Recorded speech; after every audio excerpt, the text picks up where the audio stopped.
Everyone,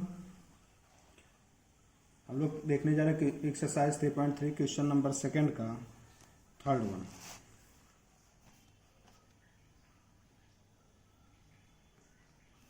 second का third one question है the sum of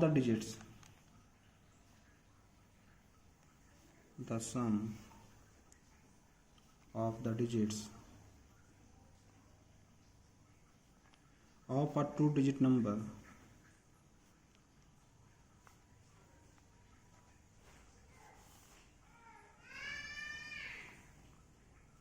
is 9.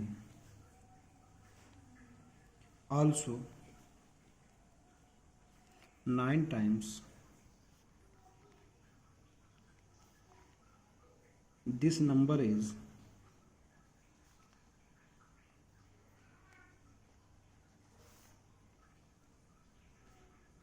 twice the number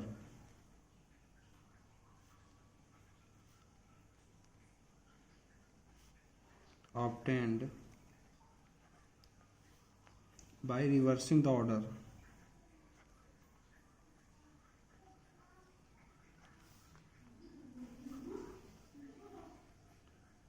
of the digits.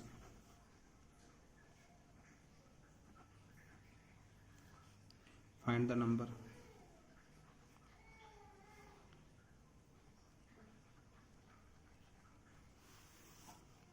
Question क्या दे रहा है? The sum of the digits of the two digit number is 9. तो to digit number कहाँ से start होता है? 10 से 99 तक. Also 9 times this number is twice the number obtained by reversing the order of the digit. Find the numbers. तो solution let किया two digit number is x Y.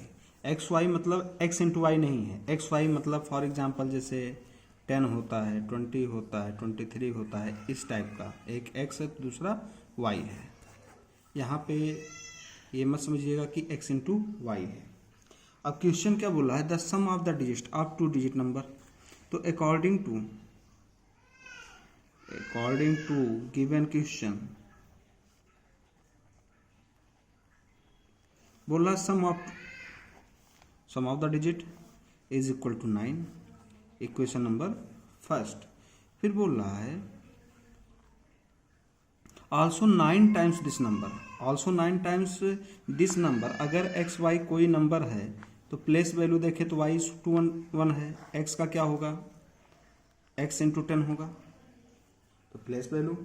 तो बोल रहा है also 9 times this number. 9 times this number यानी x Y का मतलब क्या है? 10x plus Y. दोनों का सम ले लें, एक्स वाई आ जाएगा. Also 9 times this number is twice the number obtained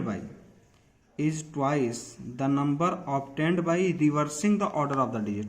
अगर रिवर्स ऑर्डर डिजिट का कर देंगे तो x इंटू 1 आएगा. ये कितना आएगा? y इंटू 10 आएगा. तो क्या लिखेंगे? 10y प्लस एक्स हो जाएगा. Twice the number obtained by reversing order of the digit. Find the number. इसको सॉल्व करते हैं.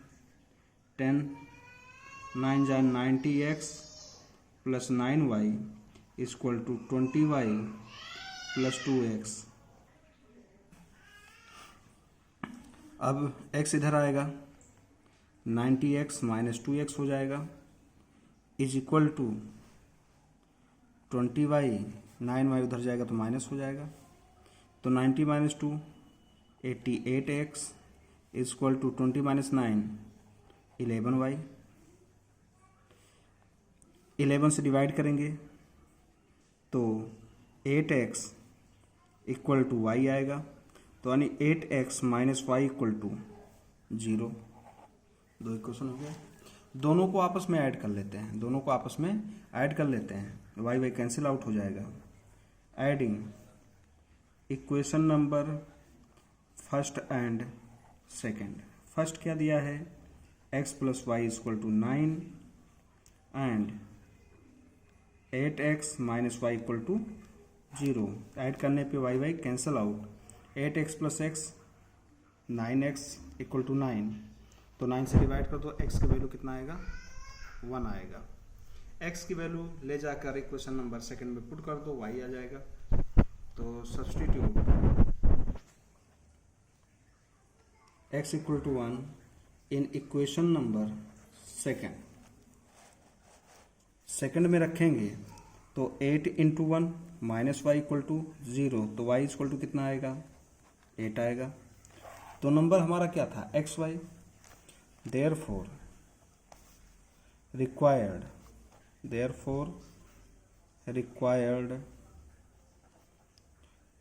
2 digit नंबर इज xy था, तो 18 हो जाएगा। यही आपका आंसर है। अब फोर्थ वन खुद से ट्राई कीजिएगा, सेकंड का फिफ्थ वन देखिए। क्वेश्चन नंबर सेकंड का फिफ्थ वन क्या दिया है, a lending library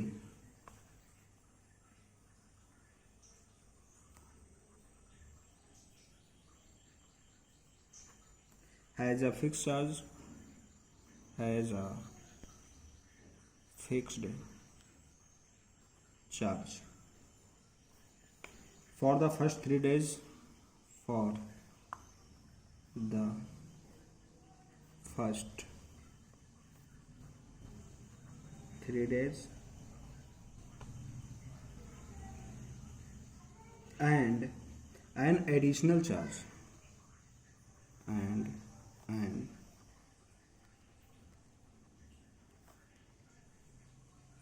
additional charge for each day,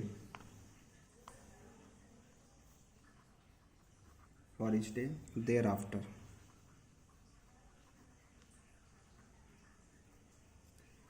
Sarita paid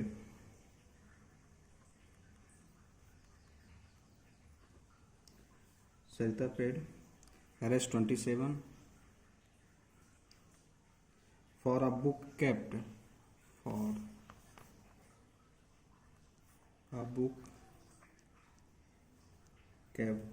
for 7 days,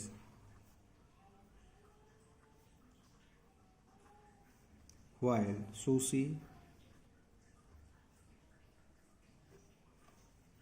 paid Rs 21 for the book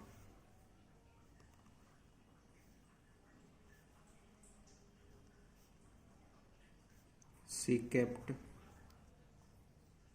for 5 days.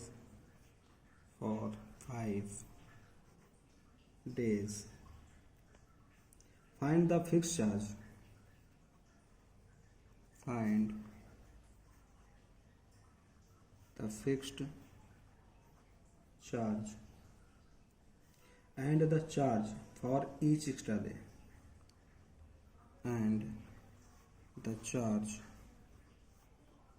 for each extra day. तो solution देखते हैं क्या दिया है। A lending library has a fix charge for the first 3 days and an additional charge for each day thereafter. मतलब 3 दिन के लिए फिक्स चार्ज है, 3 दिन के बाद जितने भी दिन आप बुक रखते हैं हर एक दिन का एक्स्ट्रा चार्ज लगेगा। Sarita paid ₹27 for a book kept for 7 days। Sarita कितना रुपया देती है 27 रुपीज़, कितने दिन के लिए 7 दिन के लिए। While Susie paid Rs 21 for the book she kept for 5 days, find the fixed charge and charge for each extra day। तो लेट कर लेते हैं। Fixed charge equal to ₹X and additional charge per day Rs Y। अब according to question 7 day के लिए कौन सरिता किताब ले रही है। 7 डे में 3 डे का तो फिक्स चार्ज लगेगा, लेकिन एक दिन का एडिशनल चार्ज वाई है, तो बचा कितना 4 दिन, 3 दिन का तो फिक्स हो गया। तो 4y इक्वल टू कितना टोटल पे कर रही है 27, इक्वेशन नंबर फर्स्ट। तो क्या लिखेंगे अकॉर्डिंग टू क्वेश्चन एंड इसके बाद में while Susy paid rest 21 for the she kept for 5 days, यानी बुक 5 दिन के लिए तो 3 दिन के लिए तो एक्स फिक्स हो गया, बचे कितने दिन 2 दिन के, 2 दिन का एडिशनल चार्ज होगा 2y, 1 दिन का y तो 2 दिन का क्या होगा 2y इक्वल टू टोटल कितना 21, इक्वेशन नंबर सेकेंड। फर्स्ट में से सेकेंड को सब्ट्रैक्ट कर देते हैं, एक्स एक्स कैंसिल आउट हो जाएगा। तो सब्ट्रैक्टिंग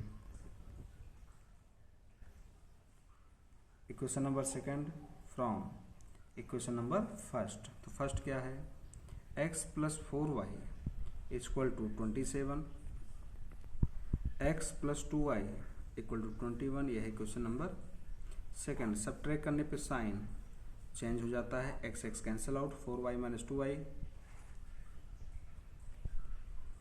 2y आएगा 27 माइनस 21 6, तो y इक्वल टू कितना 3 आ गया। अब y की वैल्यू किसी एक में सब्स्टिट्यूट कर देते हैं, x की वैल्यू आ जाएगा, तो putting y equal to 3 in equation number second में रख लेते हैं। तो x प्लस 2y, y की वैल्यू कितना 3 इक्वल टू 21, तो x प्लस 3 टू जा 6 इक्वल टू 21, तो x equal to 21 minus 6, 21 minus 6 कितना आएगा 15, तो x इक्वल टू कितना आ गया 15 आ गया। x क्या था फिक्स चार्ज था, therefore fix charge equal to Rs 15 and additional charge per day is equal to कितना है ₹3, यही आपका आंसर हो जाएगा। अब आते हैं अगले मेथड पे, जो है आपका cross multiplication method for solving pair of linear equation into variable. Cross multiplication method, जब भी pair of linear equation into variable को हम लोग सॉल्व करते हैं क्रॉस मल्टीप्लिकेशन मेथड से, तो सबसे पहले लीनियर इक्वेशन को स्टैंडर्ड फॉर्म में a1x प्लस b1y और प्लस c1 इक्वल टू 0 के फॉर्म में लिखें। इसके बाद में दूसरे इक्वेशन को भी सिस्टमेटिक एक्स वाई कॉन्स्टेंट है, तो यहाँ भी एक्स वाई और कांस्टेंट लिखना है। जब दो लीनियर इक्वेशन को इस टाइप में लिख लें तो फिर लिखते हैं एक्स वाई और 1। स्टार्ट करेंगे, एक्स का कोफिशिएंट छोड़ देंगे, एक्स के बाद में वाई चालू होता है, वाई से लिखेंगे। एक्स के नीचे यहाँ पे b1 b2 लाइन से दिया है, फिर क्या है कांस्टेंट c1 c2, यानी एक्स से स्टार्ट करेंगे तो एक्स वाला कोफिशिएंट छोड़कर b1 b2 c1 c2। अब खत्म हो गया, इसके आगे कुछ है नहीं तो स्टार्टिंग से चालू करेंगे, तो a1 a2 और फिर क्या आएगा a1 a2 के बाद में b1 b2। लिखने का तरीका क्या होता है, x अपॉन में ये जो दिया है इसका क्रॉस मल्टीप्लाई इधर, तो क्या आएगा b1 c2 माइनस साइन होता है, फिर इसका क्रॉस मल्टीप्लाई इधर b2 c1 is equal to, equal का साइन y के अपॉन में लिखना है, इसका क्रॉस मल्टीप्लाई इधर तो c1 a2 माइनस इसका क्रॉस मल्टीप्लाई इधर, तो क्या आएगा c2 a1 is equal to 1 upon इसका क्रॉस मल्टीप्लाई इधर तो a1 b2 माइनस इसका क्रॉस मल्टीप्लाई इधर, तो क्या आएगा a2 b1। अब एक्स वाई की वैल्यू निकालना है, एक्स की वैल्यू निकालना है तो इनको कंपेयर करना है। इनको कंपेयर करेंगे तो x upon b1 c2 minus b2 c1 equal to आएगा 1 upon a1 b2 minus a2 b1। इधर डिवाइड उधर जाएगा तो मल्टीप्लाई हो जाएगा, तो x की वैल्यू क्या आएगा b1 c2 minus b2 c1 upon a1 b2 minus a2 b1। x की वैल्यू हो जाएगा, y की वैल्यू निकालना है तो इन दोनों को कंपेयर करेंगे आपस में, एंड y अपॉन क्या दिया है, C1A2 minus C2A1 equal to 1 upon A1B2 minus A2B1। इधर डिवाइड उधर जाएगा तो मल्टीप्लाई हो जाएगा, तो y इक्वल टू क्या आएगा, C1A2 minus C2A1 upon A1B2 minus A2B1। इस तरीके से x एंड y की वैल्यू निकल के आ जाएगा। तो इसी मेथड को बोला जाता है क्रॉस मल्टीप्लिकेशन मेथड। एक बार रिकॉल करवाता हूँ कि अगर A1x plus B1y plus C1 equal to 0 दिया है एंड A2x प्लस B2y और प्लस C2 इक्वल टू 0 है, तो यहाँ पर if A1 by A2 is not equal to B1 by B2 आया, यहाँ से A1 बाई A2 निकाल लो, is not equal to B1 by B2, तो क्या होता है, यूनिक सॉल्यूशन होता है। इसको मैं फर्स्ट एंड सेकंड एक्सरसाइज में दोनों में पढ़ाया था। वो अगर ऐसा है A1 by A2 equal to B1 by B2 हो जाए but is not equal to C1 by C2, तो लाइन्स आर पैरेलल, और लाइन्स आर पैरेलल होता है तो नो सॉल्यूशन होता था उस समय। तीसरा चीज़, एक चीज़ ये भी बताया था कि अगर A1 बाई A2 की वैल्यू B1 by B2 equal to C1 by C2 के इक्वल आ जाए, तो उस समय दोनों लाइन कोइंसिडेंट होते थे और नंबर ऑफ सॉल्यूशन कितना देता था, इनफाइनाइट सॉल्यूशन देता था। तो क्या लिखेंगे, इनफाइनाइट लीनियर सॉल्यूशन।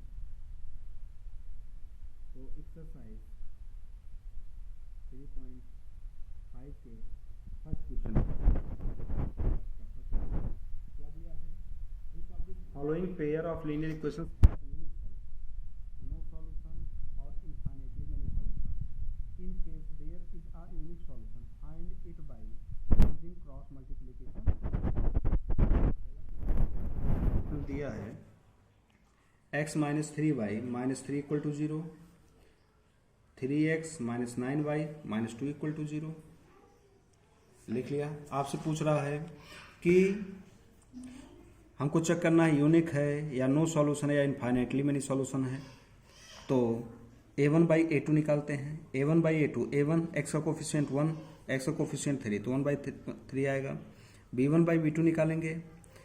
B1 क्या था, y का कोफिशिएंट पहले इक्वेशन का, B2 y का कोफिशिएंट माइनस 9, कितना आएगा, 1 बाई 3। तो here A1 by A2 is equal to B1 by B2 equal है, तो C1 बाई C2 भी निकाल के चेक करते हैं। C1 बाई C2 कितना आएगा, माइनस 3 बाई माइनस 2, तो कितना आएगा, 3 बाई 2। तो here A1 by A2 equal to B1 by B2 तो आया, but is not equal to C1 by C2। एक क्राइटेरिया कब होता है, जब लाइन पैरेलल होते हैं। तो क्या लिखेंगे, हियर